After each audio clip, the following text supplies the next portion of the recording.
सत साहिब परमेश्वर कबीर जी की प्यारी संगत को, विश्व की सारी संगत को दास का आशीर्वाद है। परमात्मा आपको मोक्ष दे सुखी रखे, काल कष्ट से बचावे। परम पिता परमात्मा कबीर जी की असीम कृपा से बच्चों, आज हमारे अंदर अपने घर जाने की प्रबल प्रेरणा हुई है। बच्चों, कोई भी काम है उसकी विशेष जानकारी होने के बाद उसमें रुचि बनती है। किसी प्रकार अब हमें पता चला है कि इस लोक में हम गलत स्थान पर रह रहे हैं, और आपको यह भी याद दिला जाता है कि ये शरीर नहीं रहेगा। जिस परिवार को देखकर हम खूब खुश हैं और होना भी चाहिए, पर ये साथ कितने दिन का है यो तक भी ध्यान देते नहीं। इसके ध्यान न देने से हम जन्म और मरण के इस महान कष्ट को भोग रहे हैं, इस महान कष्ट को झेल रहे हैं। अभी तक कोई इस तरह सच्चाई कहने वाला नहीं था। जैसे कोई यूं कह देता ना कि भाई ऐसे ऐसे हो सकता है, मृत्यु हो जाएगी, तो यूं कहा करते भाई, तो भाई ये बात ना बोला मृत्यु हो जाएगी, अच्छी बात बता। यानी यूं कहना बुरी बात मानने थे कि मुंह ना कह मौत भी हो जाएगी, कभी संसार भी छोड़ना पड़ेगा। यानी इस सच्चाई को अवॉइड करने की चेष्टा करते थे। तो बच्चों, कबूतर क्या करता है, जब बिल्ली निकट आ जाती है वो डर जाता है, उड़ने की बजाय आंखें बंद कर लेता है और सोच लेता है खतरा टल गया, तो वो उसकी गर्दन मरोड़ के खा जाती है। अब आंखें बंद करें काम नहीं चलेगा, ये तो खोलनी पड़ेगी, हिम्मत करनी पड़ेगी, यहां से उड़ना पड़ेगा, काल से बचना पड़ेगा। पहले जैसे 12 कबीर पंथ चले हैं, उससे पहले ये हिंदू धर्म, उसके बाद ये यहूदी धर्म, ईसाई धर्म, फिर मुसलमान धर्म, जैन धर्म, और ये 12 पंथ, इनमें ज्ञान तो बताया जाता था कि भक्ति कर लो, नहीं तो 84 लाख योनियों में जाना पड़ेगा, पशु पक्षी बनना पड़ेगा। और आत्मा डरती भी थी, भक्ति के लिए प्रेरित भी होती थी, लेकिन वो भक्ति शास्त्र विरुद्ध थी, शास्त्र में प्रमाणित नहीं थी, और वो ज्ञान भी शास्त्र प्रमाणित नहीं था। श्रीमद् भगवत गीता अध्याय 16 श्लोक 23 में स्पष्ट किया है कि शास्त्र विधि को त्याग कर जो अपनी मर्जी से मनमाना आचरण करते हैं अपनी इच्छा से, उनको न सुख होता है, न कोई सिद्धि प्राप्त होती है, और न ही उनकी गति होती है। या तो ये कहो कि गीता गलत और ये झूठे गुरु सच्चे, इनमें से एक को रिजेक्ट करना पड़ेगा। लेकिन गीता को कोई रिजेक्ट कर नहीं सकेगा, आखिर में इन झूठे गुरुओं को त्यागना पड़ेगा। बच्चों, परमात्मा के पाने के लिए, उस सुख को प्राप्त करने के लिए कितने कितने कष्ट झेले हम महापुरुषों ने, हमने भी उठाए। हम ऋषि बने, ऋषि बनकर कठिन साधनाएं की, जैसा लोक वेद दंत कथाएं सुना करते थे, उसके आधार पर सिद्धियां आ गई, सिद्धियां दिखा कर प्रसिद्धि होगी, उस प्रसिद्धि के ऊपर हम प्रसिद्ध हो गए और खूब महर्षि प्रसिद्ध हो गए। अब पता चला वो प्रसिद्धि कैसी थी, जैसे आपको राबिया का प्रमाण बताया, 4 साल की ठीक साधना से ऐसे ऐसे चमत्कार भी हो गए, मक्का उठ के आ गया, लेकिन भविष्य जीरो हो गया, उसका सिर भी काट दिया, इतनी प्रेरित थी। भगवान के प्रति, लेकिन नथिंग, कुछ नहीं हुआ। काम तो अब बनेगा जब बनवाया जाता है।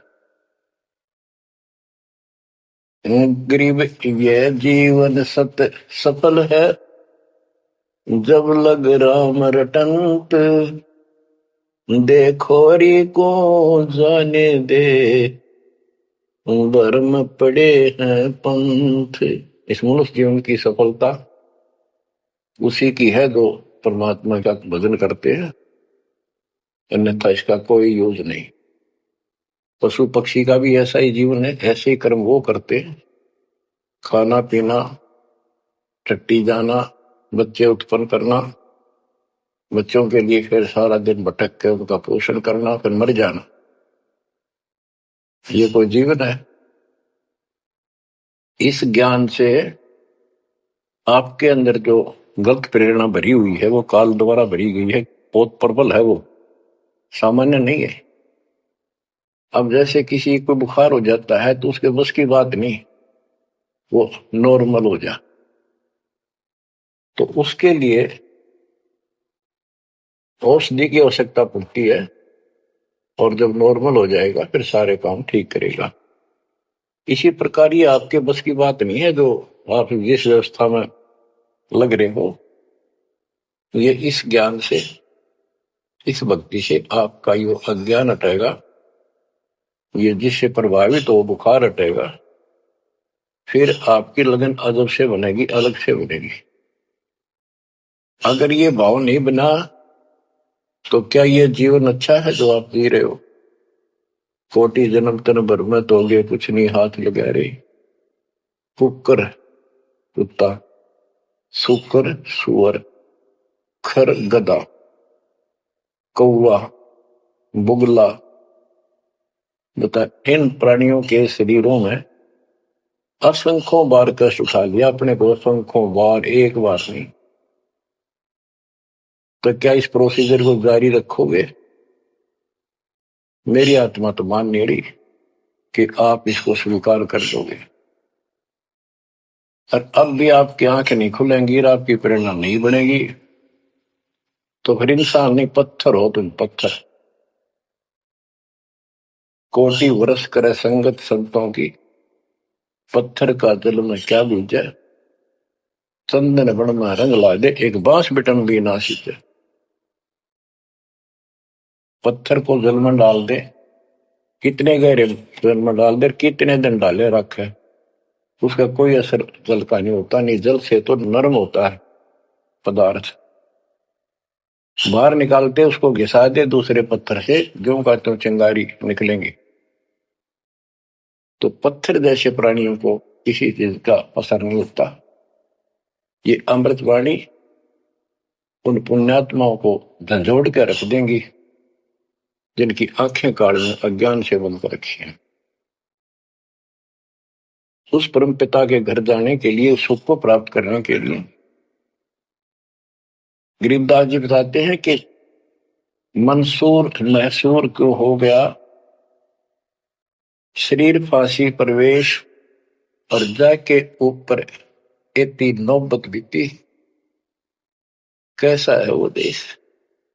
उस परमात्मा के सुख को, सतलोक की प्राप्ति के लिए, उसकी प्राप्ति के लिए टुकड़े टुकड़े शरीर करा दिया मंसूर अली जी ने, पीछे नहीं हटा। तो गरीबदास जी कहते वो सुख कितना होगा जिसके लिए शरीर भी खत्म कर दिया, कोई नो प्रॉब्लम। और ये शरीर तो आपका रहेगा नहीं, गारंटीड है। इसलिए बार बार याद दिलाता हूं कि हमारे ऊपर नशा जबरदस्त कर रखा काल में। ये आपके बस की बात नहीं, ये तो ये एंटीबायोटिक आपको प्रेरित रखेंगे। आप भक्ति भी करोगे, बुराइयों से बचोगे, और अपने घर जाने की प्रबल इच्छा बनेगी। जहां आशा ता बासा होई, मन कर वचन सुमरिय सोई।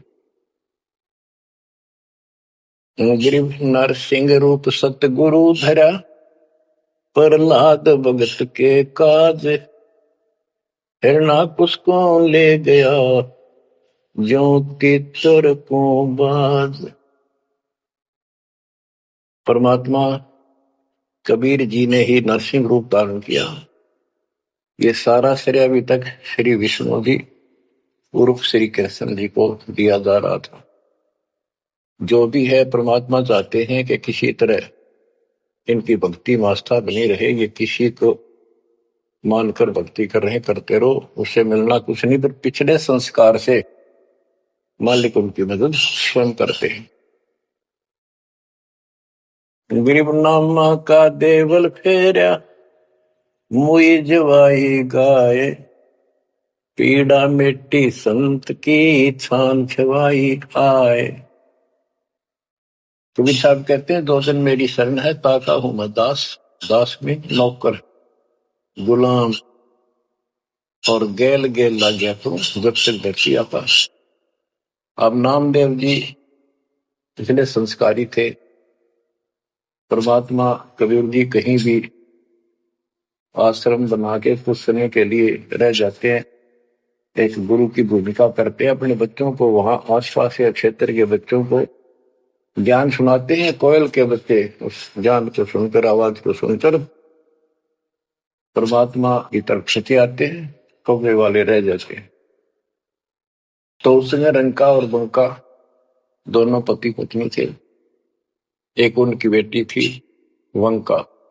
नामदेव भी उसी समय परमात्मा कबीर जी के आशीष हुए थे, जब वो वासनपुर में लीला कर रहे थे। हम ज्ञान सुन लेते हैं, सारी बात करते हैं, पर अपनी जो पूर्व प्रेरणा है, पिछले जन्म के संस्कारों से भी हम बाज नहीं आते। अब नामदेव जी जा रहे थे, एक मंदिर में आरती हुई थी, ब्राह्मण लोग आरती कर रहे थे, और उसके ऐसी धूम चढ़ी कि वो भी मंदिर में पहुंच गया। हाथ में जूते निकाल लिए अपने, जैसे ये बजाते हैं ताल, उस तरह बजाने लग गया। घंटी बजाते हैं और बजाता बजाता आरती में मगन होकर उनके ब्राह्मणों के बीच में पहुंच गया। यानी पत्थर की मूर्ति के सामने पहुंचना चाहा। पंडितों ने पकड़ कर उसको मंदिर के पीछे फेंक दिया कि यह शूद्र छोटी जाति का समेत दूसरों आ गया, हमारा धर्म भ्रष्ट कर दिया, हमारे भगवान को इसने रुष्ट कर दिया। वो तो फिर भी पड़ा पड़ा मन की आरती कर रहा था, लो लगी थी जाता में। तो परमात्मा उस मंदिर का मुंह नामदेव की तरफ कर दिया, और पंडित पिछली साइड में खड़े घंटी बजा रहे थे। आश्चर्यचकित हुए। तो एक दिन नामदेव रंका बंका के घर गया, तो उस दिन वंका लड़की, रंका और बंका जंगल में लकड़ियां लेने गए हुए थे। पीछे और लड़की अकेली थी, वह कोई पट्टी तैयार करे थी, जैसे किसी के चोट लग जाया करे, हल्दी वगैरह लगा कर। नामदेव बोला, बहन किसको क्या हो गया, किसको चोट लगी, किसके लिए पट्टी बना रही हो?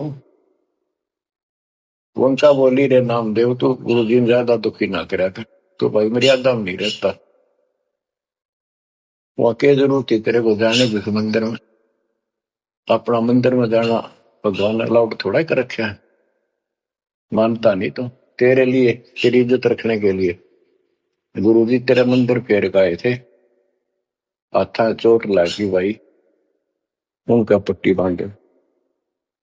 नामदेव गया, देखा तो सचमुच गुरु जी के हाथों में चोट लगी हुई है, और वंका ने पट्टी बांधी। तो बच्चों, हम भक्ति भी करते हैं, पर अपने संस्कार फिर भी कोई न कोई अड़ाए रखते हैं। ये परमात्मा को परेशान करते हैं। अब आ गया है कति पीक टाइम, अब ये बात नहीं चलेगी। पहले तो चलो को रह गए, कोई बात ना, पैर पकड़ लिए भगवान ने, अब क्या फिसल गया पैर, तो पता नहीं कहां पड़ोगे जाकर। ऐसा अजब गजब का ज्ञान दे दिया, ऐसा समाधान आपको दे दिया, और ऐसे समय में मानो श्री मालिक ने। तो आंखें खोल लो। गिरिनामा का देवल फेरा मुई जवाई गाय पीड़ा मिट्टी संत की छान छवाई आए।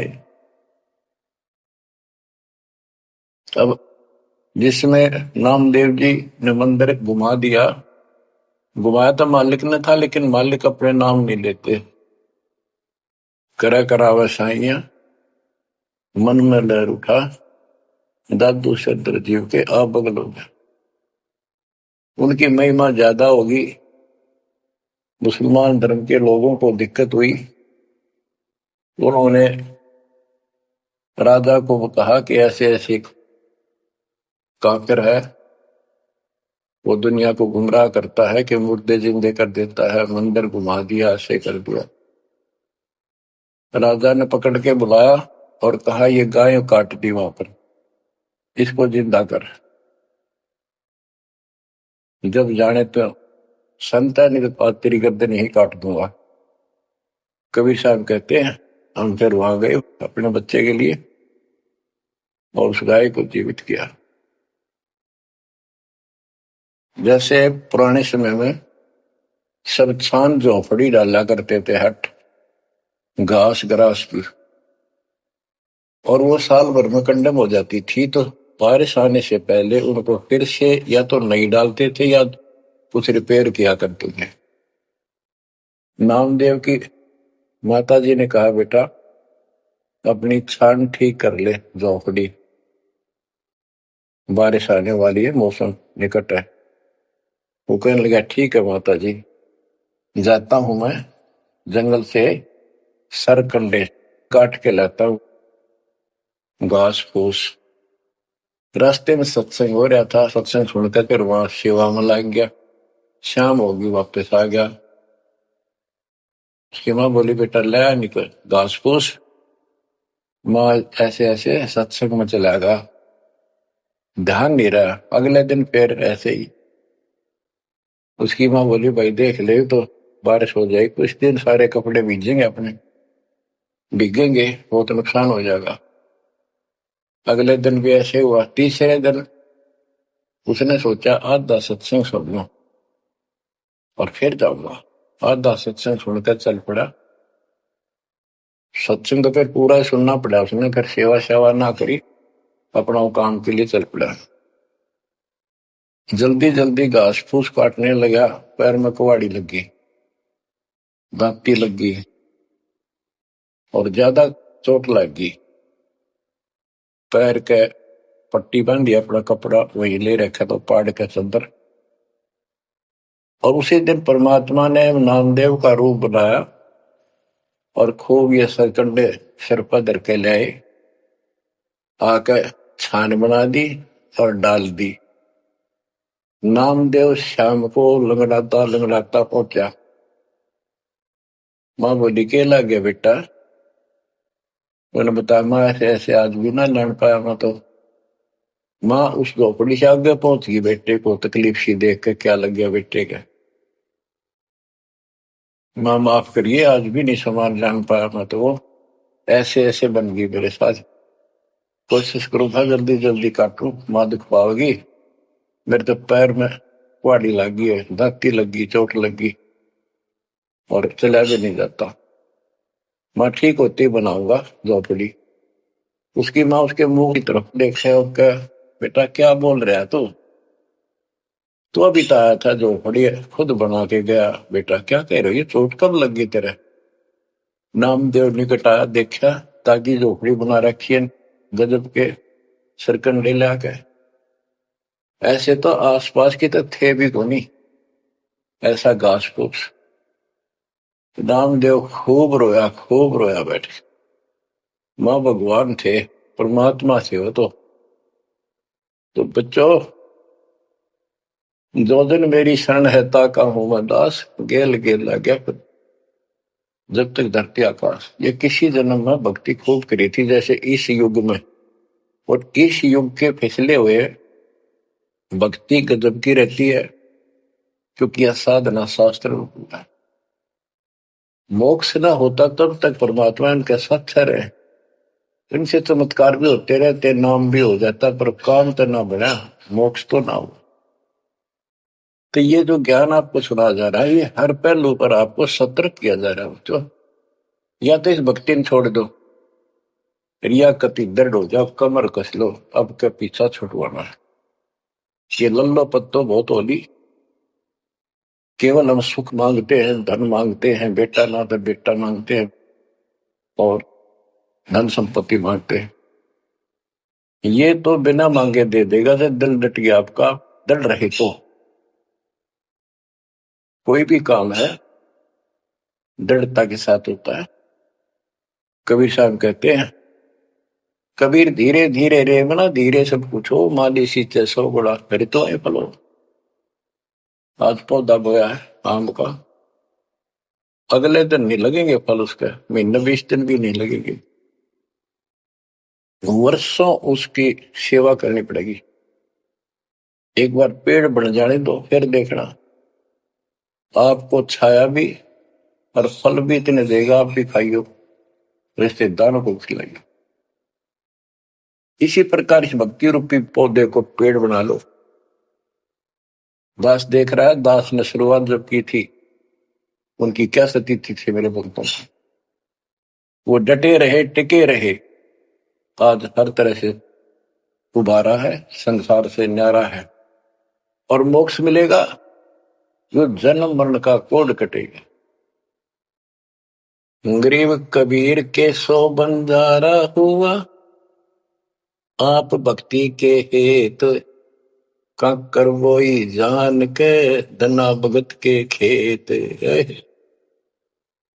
धन्ना भगत जी बहुत जबरदस्त भगत थे, बहुत जबरदस्त लगन लगी हुई थी उनकी। दया भाव संत में होती है। बारिश हुई, सभी किसान ज्वार बीजने चल पड़े और तन्ना की पत्नी ने भी ज्वार दे दी, 5 किलो, पहले खेत में बो के आओ। भगत जा रहा था बैल लेकर के, हल लेकर के, रास्ते में 4-5 भगत भूखे बैठे थे। तब भगत स्वाभाविक साधु संत को देखकर राम राम करी, उसने बैल खड़े कर दिए, बैठ गया 2 मिनट भगवान का सुबह सुबह। पता चला कि उन्होंने 3 दिन से भोजन नहीं खाया था और मरने के कगार पर। कहने लगे, भगत हम तो मृत्यु के निकट हैं, कहीं भोजन नहीं मिला, क्योंकि रेगिस्तान राजस्थान या भी पहले सारी स्थिति ऐसी थी नहीं बढ़िया वाली जनता की। बारिश हो गया तो फसल होगी, ना तो भूखे मरा करते। तो भगत जी ने सारे के सारे ज्वार रख दी उनके आगे, बीज, वो मरे थे भूखे, सारी खा गई। अब वो चल पड़े, भगत जी ने सोचा ही वे घर वाले लड़ेंगे, पत्नी भी गर्म मिजाज की थी, और इसमें तो भाई कोई भी टोक दे, बीज भी कित खा गया तो कित खो दिया, किसान का तो जीवन होता बीज। लेकिन उसने परिवार न्यौछावर कर दिया, कक्कर इकट्ठी की लोगों को दिखाने के लिए, जैसे और बीज बो रहे थे ऐसे कंकर बखेर के हलवा के सामने धरा गया, खेत में जाकर नहीं देखा। कुछ दिनों के बाद औरों के ज्वार गजब की उगरी और भगत जी के खेत में तुम्बे मतीरों की बेल उगरी बिना गिरती की, और मतीरे लग गए मोटे मोटे, ये तुम्बे ऊपर नीचे पुड़े नो भरी दिखे, उनका खेत भरा दिख। कुछ दिन के बाद क्या होता है कि बारिश ना होने से उस क्षेत्र में अकाल जैसी स्थिति होगी, और ज्वार किसी का हुई, किसी की थोड़ी बहुत हुई, बिल्कुल नहीं हुई। तो वो तो बाद की बातें हैं। किसी ने जाके धन्ना भगत की पत्नी को बता दिया कि तुमने ज्वार नहीं बोई। वह बोली, बोई, वो कहा हमारा भगत कि ना आपके तो मतीरे उग रहे हैं, ज्वार है ही नहीं।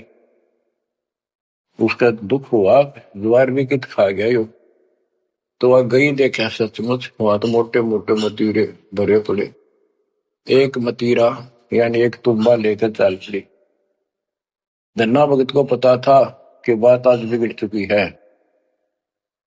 उसके बाहर जाते ही भगत वहां आ जाते थे, उसके रहते नहीं आते थे। वो जल्दी वापस आ गई। धन्ना भगत ने सोचा था शाम तक आओगी, तो भक्तों से कहा तुम जाओ, बात आज गड़बड़ है। सिर पर बतीरा रख रखा, ताते उसने बतीरा सिर में मारा धन्ना भगत का। धन्ना भगत जी ने थोड़ा बचाव किया तो धरती में लगकर फूट गया। फूटते उसमें ज्वार निकली जैसी बीज की साफ सुथरी भेजी थी। अब भगत जी तक टेढ़ा पड़ा, सिर बचाया, और वह देवी देख रही थी, कभी धन्ना भगत को कभी ज्वार को। तो वह बोली ये कहां से आ गई ज्वार इसमें। धन्ना भगत नहीं बोला। वह फिर खेत में गई, वह ज्वार उठा कर अंदर रख ली। वहां जाके देखा कपड़ा बिछाकर मतीरे फोड़न लागी, ढेर लाग गया। गठड़ी बांध कर चल पड़ी, ढोण लागी ज्वार। अरोरा की ज्वार कति कंडम सी होगी, वो ये को ना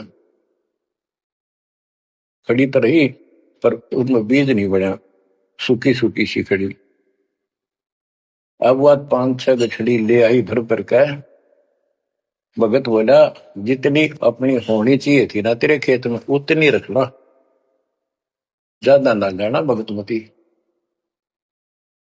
ने। बोली तू तो ऐसे करा कर, भगवान ने दी है सारी लाऊंगी। वह गठड़ी भर कर चाली, जब उसका कोटा पूरा हो लिया, वहां तक तब बोझ मरती आई बाहर खूब लग गया। उतारी तो सारा फूस बना पाया, एक फेर लाई वो भी नहीं हो गया, हार के बैठ गई। फिर धन्ना भगत के खेत में तुंगों से द्वार निकला, गांव इकट्ठा हो गया। भगत बोला भाई अपनी बांट लो थोड़ी थोड़ी, तो सारे भूखे मर तो बच जाएगा गाँव। तो सब ने अपने हिसाब का थोड़ा थोड़ा ले लिया, और फिर भी उबरती रहेगी। बच्चों ये बातें कोई बनावटी नहीं है। जिनने भगवान के ऊपर समर्पण किया, जो भगवान पर समर्पित हुए, भगवान ने कभी उनका मारा नहीं। चारों युगों को देख लो हमने किसका रखा मार। तो बच्चों ये महापुरुषों की जो कथाएं हैं आज अपने काम आऊंगी। आप एक बार लग कर देखो इस मार्ग में, कोई जगह नहीं रहेगी आपको अगर मगर करण की स्मरण को कति परमात्मा हर तरह से संतुष्ट कर देगा। दास अपनी एक कथा बताओगा। हम सुनते थे कि द्रौपदी का चीर बढ़ा दिया भगवान ने, पर यह नहीं पता था क्यों बढ़ाया था। वो तो अब इस तत्व ज्ञान से निखार हुआ कि कबीर परमात्मा ने एक लीला करके उसका लीर ग्रहण किया कपड़ा, और उसके कारण बढ़ा था। तो किसी को कहते वो मानता नहीं था, ये कोई बात है कैसे हो सकता, ऐसे नहीं हो सकता, वैसे नहीं हो सकता।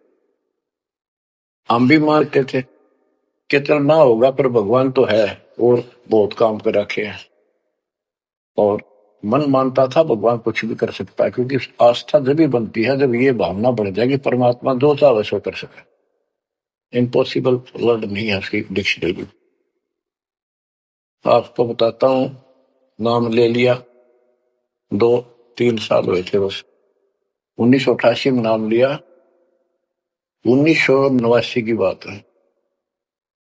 तो एक मकान बनाया, ऊपर मकान बना रखा है, उसके ऊपर एक गैलरी ही पे पूजा स्थल बनाया 5.5 बाई 15 फुट का। उसमें एक गली में झांकी थी, खिड़की और विंडो, और एक अंदर आंगन की तरफ क्रॉस वेंटिलेशन बढ़िया था। तो जल्दी के कारण मैं बने बनाए वो लिया जगड़े पूजा स्थल, 2 मांझ कर उनको पेंट करके लगा दिया। उनमें शीशे भी लगे हुए थे। एक शीशा टूटा हुआ था, एक शर्फ खिड़की का, वो डबल होते। मैं ये चढ़वा देंगे बाद में, जल्दी काम हो जाएगा।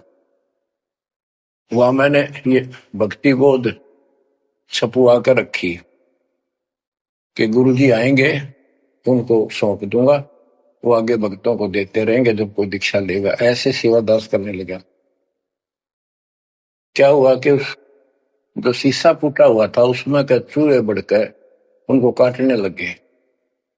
और उस समय क्या था, जब वो जंगले लगाए तो जाली ले आया था, ये एक लोहे की जाली जो मच्छरों से बचाने के लिए खिड़कियों पर लगाई जाती है बाहर की साइड, और वो गलती से वो गलत काट के दे दी। मैं वो साइज लिख के उस लोहे की दुकान पर दिया, भाई ये काट के तैयार कर दे, इनका बिल बना दे। मैं और सामान लेकर वापस आया, उसने बांध के लपेट कर रख रखी थी, मैं उठाकर चला आया पैसे देकर। आके मैंने कहा ले भी लगाओ, तो ये बड़ा लड़का अरे एक वहां किराएदार रहता था, वो बोले हम लगा देंगे। कील क्या सारी ला रखी थी, उन्हें सीढ़ी लगाई। मैं तो चला गया उनको कह के, शाम में आया तो कोई नहीं लगा रखी। पूछा भी कारण क्या था, क्यों नहीं लगाई? उन्होंने बताई कि छोटी है, बराबर में छोटी रहेगी, कम से कम 9 इंच छोटी है। वो लिखा था मैंने 3 फुट 9 इंच, उसने 3 फुट काट दी।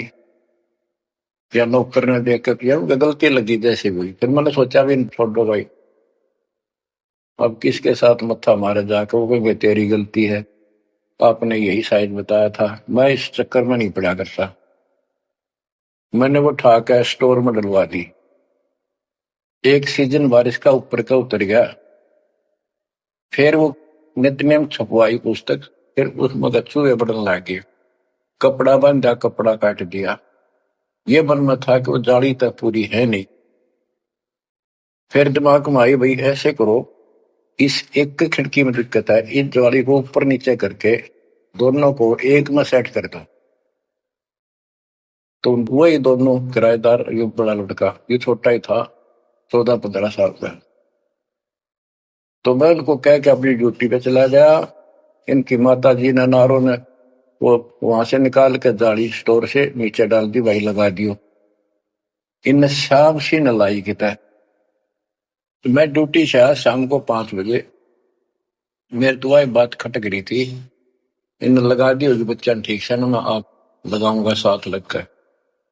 मैंने देखा एक जाली नीचे पड़ी, एक ऊपर लगा रखी, उसी पे जो शीशा टूटा हुआ था, गिलास। वो गिलास लगवाने का टाइम नहीं मिल रहा था, क्योंकि दूर मेरी ड्यूटी थी, कौशली साइड में 77 किलोमीटर जाना था। ये ऐसा था ही, जुगाड़ करना चाहा था मैं, कर दे फिर आराम से कर लेंगे। तो मैंने अनारों से पूछा कि ये जाली लगा दी उन्होंने? फकीब ला के गए, सुबेरे की कह रही थी भाई ला दे, पर ध्यान नहीं दे रहा था यो, लापरवाह। ने देखा गाने वाला पापा ने फटाफट बुला कर नींद को लगवा दी। मैं बोला जाली ये और ले आए क्या? ये बोला नहीं और तो नहीं है, ये तो वही है जो ऊपर डाल रखी थी स्टोर में। मैंने ये सुबह आपके जाते इनको कह दी कि भाई ये रखी, लाओ जब ला दियो। मुझे विश्वास नहीं हो रहा, तू सच्ची बता, ये बदलवा तो नहीं डाय इसको? वो बोली बदलवा किथे तो लाई मुश्किल तो है, बदलवान का किथे हो। मैं हैरान, मेरा विश्वास नहीं हो रहा कि एक पूरी हो ही नहीं सकती, पूरी होकर के भी 6-7 इंच नौ लटकरी बराबर मुड़ के, 9 इंच वो बड़ी और 6 इंच और एक्स्ट्रा उसी साइड। दूसरी देखी, दूसरी भी गई। फिर इसने लैब में ढूंढ गए, बड़े लड़के ने खेल रहा था कि। तो मैं बोला तू ये बता, ये जाली बदलवा के लाया है कि वही है? वही है, मेरी मां ने उतार के यहाँ डाल रखी थी, हमने ला दी। मैं मेरी कसम खा, कबीर साहब की कसम खा रही बच्चों। वो दिन है आज, इतना गजब का विश्वास कर दिया दोस्तों। बात कुछ नहीं थी, बात और भी लाई जा सके थी, लेकिन दोनों दिखा दिया। कपड़ा छोड़ हम लो बढ़ा जा, इस मालिक कबीर साहब ने लोहे की जाली बना दी। वो आज भी विद्यमान है, एक तो उनमें से।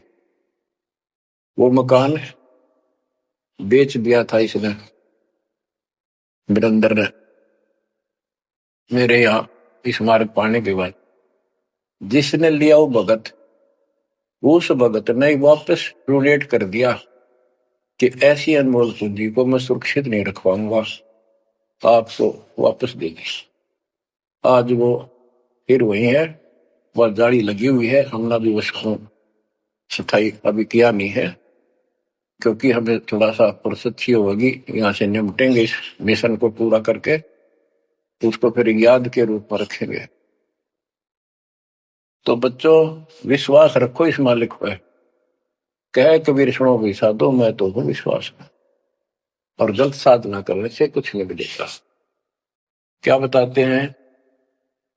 गरीब कबीर के सो बंजारा हुआ, आप भक्ति के हेत काकर बोई जान के, धन्ना भगत के खेत।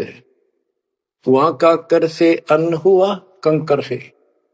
वहां काकर से अन्न हुआ, वहां केसों से हुआ कबीर।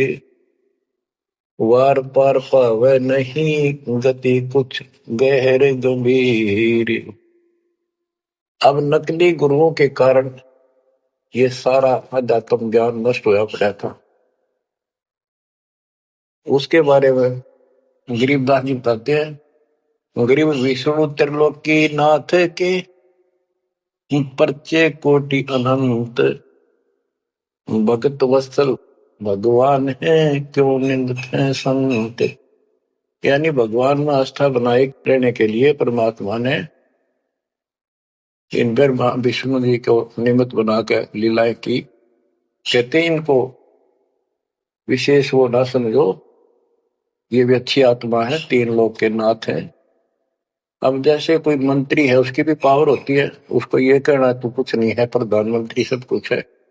ये तो लड़ाई वाली बातें हैं। ये तो सतीथी बताई है, इनकी इतनी औकात है, इतनी ताकत है, उनकी इतनी है। इनसे हम दूर नहीं हो सकते और इनको एज ए ईस्ट पूज भी नहीं सकते कि ये करतार बने हुए हैं अपने आप। ये वो करतार नहीं जो होना चाहिए। गरीब करता ऊपर चोटे है, कहते हैं करतार। मूल लह नहीं मूर्खा, गिनते हैं क्यों डारे। ओए होए, कि जितने करतार अपने आप बना रखे तुमने, रामकृष्ण